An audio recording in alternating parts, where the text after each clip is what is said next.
आप जैसा जानते हैं कि हम सबका एक ही मार्ग है और वो मार्ग है भक्ति मार्ग।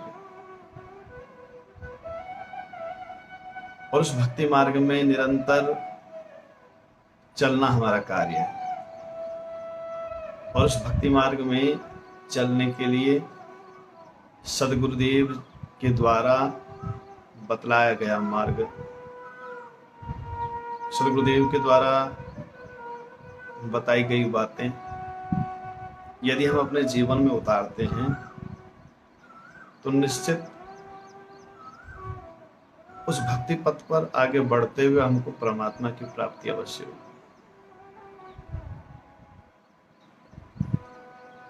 ऐसे ही कुछ बिंदुओं पर हम कई दिनों से चर्चा कर रहे हैं। वैसे तो जीवन में समस्याएं सबके साथ हैं, सबके साथ जीवन में समस्याएं हैं। किसी की समस्या कैसी है और किसी की समस्या कैसी है, लेकिन उन समस्याओं में कुछ समस्याएं ऐसी हैं जो हमारे जीवन से ऐसी जुड़ी हुई हैं जैसे हमारे जीवन में हमारी परछाई। और उन समस्याओं से छूटने का केवल और केवल एक साधन है और उस साधन का नाम है हरि चरणों में प्रीति। आइए आज की इस वीडियो को प्रारंभ करते हैं। सबसे पहले सदगुरुदेव के श्री चरणों में प्रणाम करते हैं। अखंड मंडलाकारं व्याप्तं येन चराचरं तत्पदं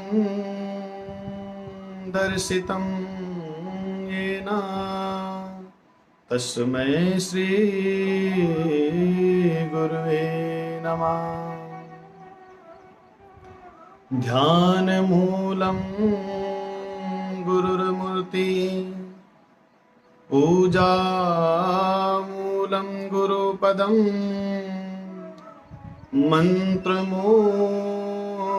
गुरुवाक्यं मोक्षमूलं गुरुकृपा। अज्ञानतिमिरान्धस्य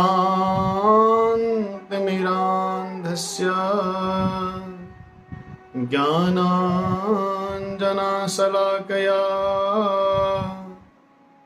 चक्षुरुन्मीलितं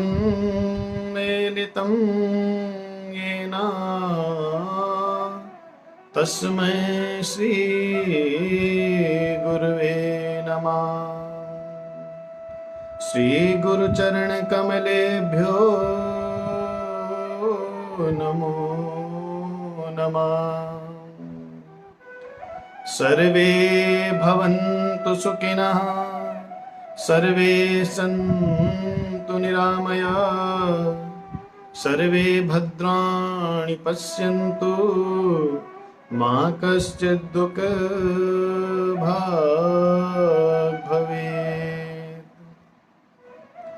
हे समरत परमात्मा, हे निर्गुण निराकार, हे जगत के स्वामी, हे जग के आधार। कण कण में है बस रहा तेरा रूप अपार। तीन काल है सत्य तू, मिथ्या है संसार। घट घट का वासी, हे प्रभु दया निधान। भला करो सबका प्रभु, सबका हो कल्याण, सबका हो कल्याण। सारे ब्रह्मांड में, इस चराचर जगत में जितने भी जीव जंतु परमात्मा की सृष्टि के जितने भी जीव हैं वो सभी आनंद से हों, सभी के जीवन में आनंद हो, भगवान की कृपा सभी को प्राप्त हो, इसी कामना के साथ भगवान बलभद्र के इस चरणों में प्रणाम करते हैं कि भगवान हम सबको सन्मार्ग दिखाए, हम सभी के जीवन से दुख, संकट, विघ्नों का नाश करके भगवान हमारे हृदय में अखंड भक्ति की ज्योत जागृत करें। आइए सज्जनों, आज की चर्चा को प्रारंभ करते हैं। वैसे तो इस दुनिया में ऐसा कोई नहीं है जो सुखी हो, जो ये कह सके कि मैं पूर्ण रूप से सुखी हूं। ऐसा कोई इस संसार में नहीं कि जिसके जीवन में पूर्णतः सुख हो। दीन कहे धनवान सुखी, धनवान कहे सुख राजा को भारी, राजा कहे महाराज सुखी, महाराज कहे सुख इंद्र को भारी। इंद्र कहे चतुरानन को सुख, ब्रह्मा चतुरानन को सुख, ब्रह्मा कहे सुख विष्णु को भारी। तुलसीदास विचार कहे हरि भजन बिना सब जीव दुखारी। इस जीवन में सभी को कुछ ना कुछ दुख है, क्योंकि जहां तृष्णाएं हैं, तृष्णा नाम की जो वैतरणी है, उस वैतरणी में सभी गोता मार रहे हैं। और उस वैतरणी से पार जाने के लिए यदि कोई मार्ग है तो वो मार्ग है भगवान नाम की नौका। भगवान का नाम नाम नहीं है, बल्कि नौका है, जो इस भव सागर से पार करने के लिए हमारी प्रतीक्षा कर रही है। सज्जनों, यदि इस भवसागर से पार जाना है तो भगवान नाम की उस नौका का सहारा लेकर के उस वैतरणी को पार किया जा सकता है। जितना हो सकता है, एक घड़ी, आधा घड़ी, आधे से पुनः आध, 24 घंटे का समय हमारे पास है। 12 घंटे के दिन और 12 घंटे की रात्रि। यदि हम 24 घंटे भगवान का भजन नहीं कर सकते, करना तो चाहिए कि हम 24 घंटे भगवान का भजन करें, लेकिन और भी काम करने हैं। जीवन से जुड़े हुए और भी कार्य हैं जो इस लौकिक जीवन में हमको निभाने हैं, हमारे और भी कर्तव्य हैं। लेकिन उन सब कर्तव्यों को निभाते निभाते हम अपने मूल कर्तव्य से ना विमुख हो जाएं, इसलिए एक घड़ी, आधा घड़ी, आधे से पुनः आध। एक घड़ी नहीं तो आधा घड़ी, आधे से नहीं तो थोड़ा सा तो सही, उस भगवान का सुमरण करें तो निश्चित इस भवसागर से पार होंगे ही होंगे। मित्रों, आज का जो हमारा प्रसंग है वो प्रसंग है संसर्ग जा दोष गुणा भवन्ति, कि संग से दोष और गुण दोनों आते हैं। आज का प्रसंग है संग से जुड़ा हुआ। आप सभी विप्राचार्यों को भी प्रणाम, शास्त्री जी को प्रणाम। बिल्कुल सत्य कहा आपने। कलयुग केवल नाम आधारा, सुमिर सुमिर नर उतरे पारा। कलयुग में केवल नाम का ही आधार है। जिसके पास आधार नहीं है, बिना आधार के बनाया हुआ भवन ज्यादा समय तक चलता नहीं। इसलिए अपने जीवन में नाम रूपी आधार लेकर के इस जीवन के भवन को यदि तैयार किया जाए तो कितनी उथल पुथल आपके जीवन में आ जाए, उस भवन का कुछ बिगड़ेगा नहीं। सज्जनों, शास्त्र कहते हैं संग का हमेशा त्याग करना चाहिए।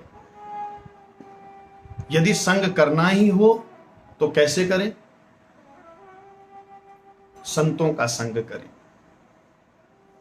कुछ लोग संग कर लेते हैं और उसी संग में, उसी संग के रंग में अपने आप को रंग लेते हैं, अपना वास्तविक जो रंग है उसको धूमिल कर लेते हैं।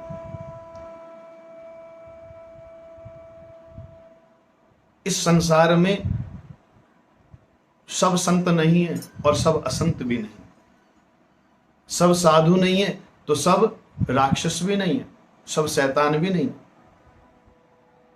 शास्त्र कहते हैं शैले शैले न माणिक्यम मौक्तिकम न गजे गजे साधवो नहि सर्वत्र चंदनम न वने वने।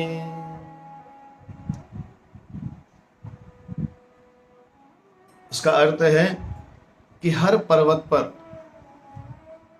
माणिक नहीं मिलता। जो बहुमूल्य रत्न है, माणिक्य, वो हर पर्वतों पर नहीं मिलते, और हर हाथी के मस्तक पर मोती भी नहीं होता।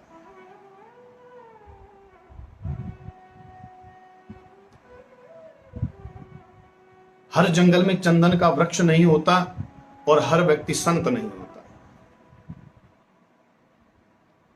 इसकी हमको खोज करनी पड़ती है। जब तक हम खोज नहीं करेंगे तब तक हमको उस व्यक्ति से मिलना असंभव है। हमारे अंदर पिपासा, हमारे अंदर जिज्ञासा होनी चाहिए। जिज्ञासा होने से, प्रश्न होने से प्रश्नों के उत्तर मिलते हैं।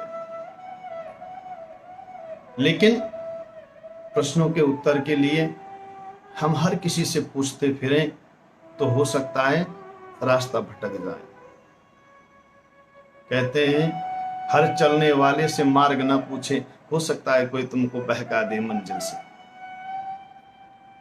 हम जिस मार्ग पर जा रहे हैं उस मार्ग का सबको पता नहीं, क्योंकि सब अपने अपने मार्ग पर जा रहे हैं। हम किस मार्ग पर जा रहे हैं ये हमको पता है, और किससे पूछना चाहिए इसके लिए बुद्धि और विवेक का प्रयोग करके हमने उस मार्ग का पता पूछना चाहिए और फिर उसका अनुसरण करना चाहिए।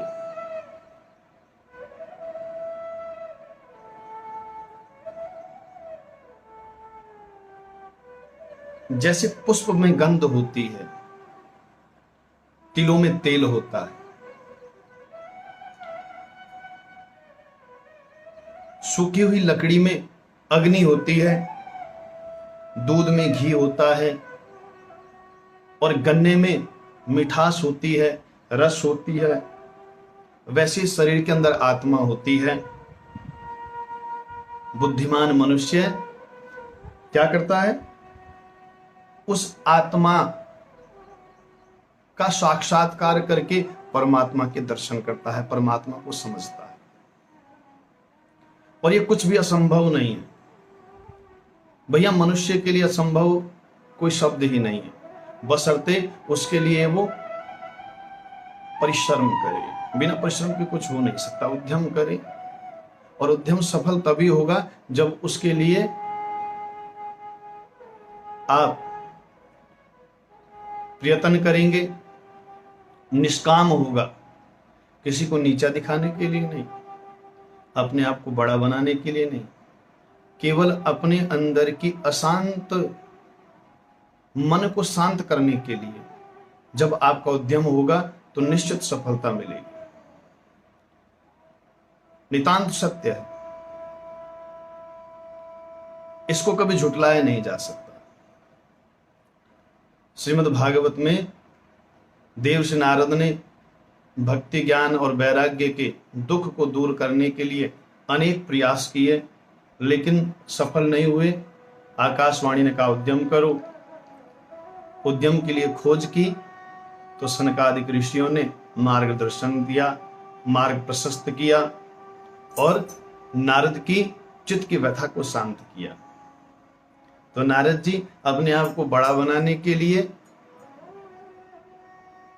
अपने ज्ञान का अहंकार दिखाने के लिए प्रयत्न नहीं कर रहे थे, उद्यम नहीं कर रहे थे। वो जन कल्याण के लिए उन्होंने दूसरे का परहित, परहित सरस्य धर्म नहीं भाई। दूसरे के हित जैसा कोई धर्म ही नहीं हो सकता। और नारद जी सफल हुए। इसलिए हमारा उद्यम भी कैसा हो? परहित के लिए। जब आप परहित करेंगे तो आपका हित अपने आप ही हो जाएगा। फिर कोई दोष नहीं रहेगा, फिर कोई समस्या नहीं आएगी। आज के इस युग में भी भैया सब कुछ हो सकता है। कलयुग में जो द्वापर, त्रेता और सतयुग में बहुत ज्यादा कई हजारों साल तपस्या करने के बाद जो लाभ होते थे, वो आज भी अपने अंदर के काम, क्रोध, लोभ, मोह, अहंकार का त्याग करके निष्काम भाव से यदि आप सेवा करें, निष्काम भाव से भगवान की भक्ति करें तो संभव है आज भी। और रिद्धियां सिद्धियां आज भी भगवान के दर्शन होते, लेकिन वो केवल कह देने मात्र से नहीं होंगे। उसके लिए प्रयास करना जरूरी है। उसके लिए अपने आप को भूल करके उसको हमेशा याद रखना पड़ेगा।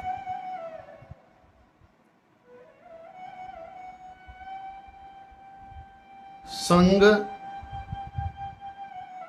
यदि आपका अच्छा है तो उस संग का रंग भी आपके जीवन पर अच्छा ही चढ़ेगा। चंदनम शीतलम लोके चंदनात् अपि चंद्रमः चंद्र चंदनयो मध्ये शीतला साधु संगति। संसार में चंदन शीतल माना गया है। चंदन को बड़ा ठंडा कहते हैं, बड़ी शीतलता प्रदान करता है चंदन। परंतु चंद्रमा को चंदन से भी ज्यादा शीतल कहा गया। लेकिन अगर कोई सज्जन व्यक्ति की संगति करे तो चंदन और चंद्रमा से ज्यादा शीतलता उसको मिलती है। लेकिन ये तो खोजने की बात है कि आप शीतलता को ढूंढते हो, व्याकुलता को ढूंढते हो, उग्रता को ढूंढते हो, क्रोध को ढूंढते हो। क्योंकि जैसी दृष्टि वैसी सृष्टि, जाकी रही भावना जैसी, प्रभु मूरत देखी तिन तैसी। आपकी जैसी भावना होगी, भगवान की मूर्ति भी, भगवान के दर्शन भी वैसे ही होंगे। कर्म सिद्धांत के अनुसार भगवान सभी प्राणियों में उनके कर्म के अनुसार उनके स्वभाव में सम्मिलित हो जाते हैं। सज्जनों, संग जीवन को बदल कर रख देता है। संग के कारण से मुझ जैसा विवेकहीन, बुद्धिहीन भी आपके साथ चर्चा के लिए, आपके साथ वार्ता के लिए बैठ सकता है। ये केवल संत जनों की, वृद्धों की और भक्तों की संगति का प्रभाव है।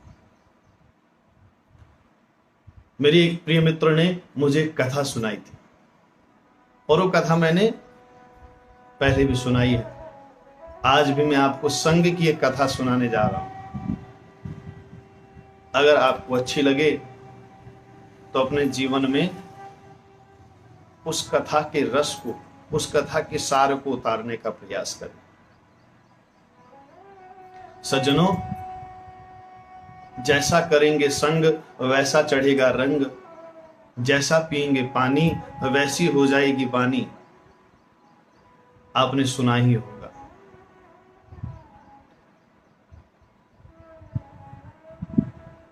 एक ठाकुर जी का मंदिर है।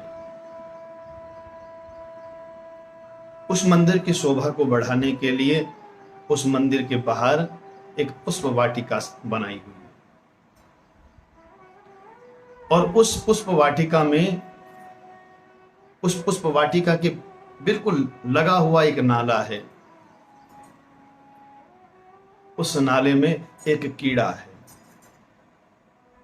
हम किस जाति से, किस संप्रदाय से, धनी हैं कि निर्धन हैं, योग्य हैं या अयोग्य हैं, बुद्धिमान हैं या दुर्बुद्धि हैं, इससे कोई फर्क नहीं पड़ता। फर्क पड़ता है कि आपको भगवान के पाने के लिए उत्कंठा कितनी है। आपके मन में भगवान से मिलने का भाव कैसा है। कीड़ा नाली में पड़ा हुआ है। भगवान जी के मंदिर में नित्य पूजा, वंदना, आरती होती, शंख, घंटी, घड़ियाल बजते। वो कीड़ा उस नाली में पड़ा पड़ा सोचता कि क्या मेरे भी ऐसे भाग्य जागृत होंगे, क्या ठाकुर जी मुझ पर भी कृपा करेंगे कि मैं भगवान के दर्शन करता, मैं भगवान के चरणों को स्पर्श करता, क्या मेरा भाग्य कभी ऐसा जगेगा। कीड़ा रोज सोचता। लेकिन आप ही बताइए मित्रों, क्या उस नाली के कीड़े को उठा करके कोई भगवान के विग्रह से स्पर्श कराता? नहीं कराता। लेकिन जहां चाहा वहां रहा। जब हमारे मन में सत्संकल्प जागता है, अच्छा संकल्प जागता है, तो भगवान उस संकल्प को पूर्ण करने के लिए कोई ना कोई मार्ग अवश्य भेजते हैं, कोई ना कोई रास्ता अवश्य खोलते हैं। आज सुबह की आरती हुई, वो कीट जो नाली में पड़ा हुआ है द्रवित होकर अश्रुपात कर रहा है। प्रभु, क्या कभी आपके चरणों के मैं दर्शन करूंगा? क्या मैं कभी आपके चरणों को स्पर्श करूंगा? प्रभु, वो सोच ही रहा था कि उस पुष्प वाटिका में एक भंवरा आता है। भंवरा फूलों के रस को सूंघता, इस फूल से उस फूल, उस फूल से उस फूल, पुष्पों पुष्पों पर वो भंवरा गुंजार कर रहा है। जब उस भंवरे ने नाली के पास उस कीट की हृदय विदारक ध्वनि को सुना, उस कीड़े की करुण पुकार जब उस भंवरे के कान में गई, तो उसने देखा कि अरे कौन है। भंवरे ने देखा कि नाली में गंदगी में एक कीड़ा पड़ा हुआ है और वो रो रहा है, पुकार कर रहा है। भंवरे ने पूछा कि मित्र, तुम क्यों रो रहे हो?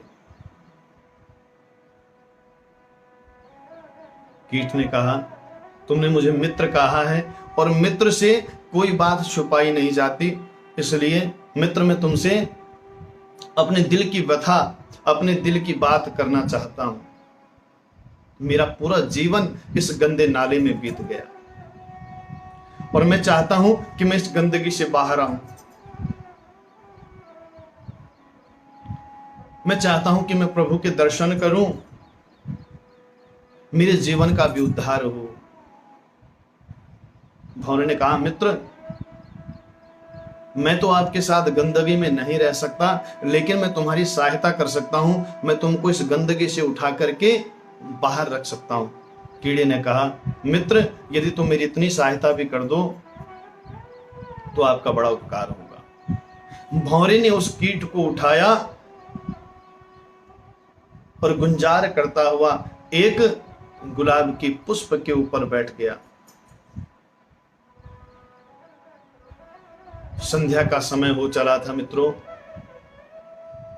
भंवरा उस कीट को उस गुलाब के पुष्प के अंदर छोड़ करके अपने आप तो चला गया, पुष्प बंद हो गया। अगले दिन जैसे ही भोर हुई, ठाकुर जी के सेवा में लगे हुए ब्राह्मण, पुजारी, भगवान के सेवक सुबह भगवान की सेवा के लिए पुष्प तोड़ने के लिए पुष्प वाटिका में आए। सज्जनों, पुष्प तोड़ते तोड़ते उस पुष्प को भी तोड़ लिया जिसमें वो कीड़ा भंवरे के द्वारा शाम को रखा हुआ था। कीट पुष्प के अंदर बंद है, जीवित है, सोच रहा है कि कहां मैं गंदगी में पड़ा था और कहां एक सज्जन की संगति से आज मैं कैसे दिव्य सुगंध में मेरी आज रात्रि व्यतीत हुई है। कहां मैं उस नाली की दुर्गंध से परेशान, कहां मैं उस नाली की दुर्गंध से अपने जीवन को कोस रहा था और कहां आज एक मित्र की संगति से मैं इस सुगंधित वातावरण में। कीट को यह पता नहीं है कि पुष्प तोड़ लिया गया है। पुष्प तोड़ लिया, पुजारियों ने भगवान के अर्पण किया, कुछ पुष्पों की माला बनाकर भगवान के गले में सुशोभित हुई, कुछ पुष्प भगवान के चरणों में चढ़ाए गए। चरणों में चढ़ाए गए पुष्पों में वो कीट वाला पुष्प भी था। जैसे ही वो पुष्प भगवान के चरणों में चढ़ाया, पुष्प की पंखुड़ियां खुल गई। पंखुड़ियां खुलते ही वो कीट भगवान के चरणों से स्पर्श हो गया। आहा,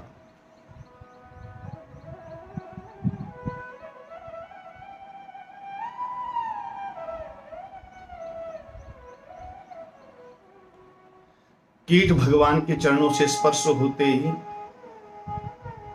अपने जीवन में जो उसके मन में भाव थे, आज उस भाव को पूर्ण होता हुआ देख उस कीट के आंखों से अश्रुधारा बह निकली। प्रभु कितने दयालु हैं आप कितने करुणाकर हैं प्रभु, कितनी करुणा है आप में। मैं एक नाली में पड़ा हुआ, गंदी नाली में पड़ा हुआ एक कीट, मेरे मन में भाव जगा प्रभु कि मैं आपके चरणों को स्पर्श कर पाऊंगा, क्या मैं आपके कभी दर्शन कर पाऊंगा। आपने मेरी वो प्रार्थना सुनी प्रभु। वो भंवरा कोई और नहीं प्रभु, आप ही के द्वारा भेजा हुआ कोई दूत था। अश्रुधारा बह रही है कीट के नेत्रों से।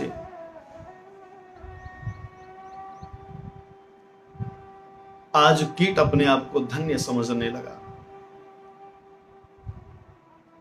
पूरे दिन पर भगवान के चरणों में पड़ा रहा। संध्या के समय पुजारी जी आए, सारे पुष्पों को इकट्ठा किया। उन पुष्पों को इकट्ठा करके भगवान को चढ़े हुए पुष्पों को चरण ना लग जाएं, इस भाव से सारे पुष्पों को गंगा जी में विसर्जन किया जाता था। और जब वो पुष्प इकट्ठे किए तो कीट भी इकट्ठा हो गया उन्हीं पुष्पों पत्रों के साथ।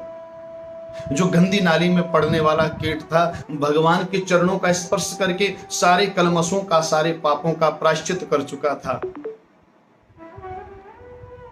जैसे ही पुष्प गंगा की पावन जलधारा में बहाए गए, वो कीड़ा भी उस गंगा की जलधारा में डुबकियां मारने लगा। गंगा की पावन जलधारा उस कीट को पवित्र कर रही थी। कहां वो गंदी नाली का कीट और कहां आज गंगा जी की स्वच्छ जलधारा में भगवान के दर्शन के उपरांत लहरों में बहते बहते बहते बहते आगे चला तो आगे देखता वही भंवरा जो उसको उठा करके पुष्प के ऊपर रखा था। गंगा जी के किनारे उस कीट को देखता, अरे मित्र तुम? वो कीट कहता, हां मित्र मैं।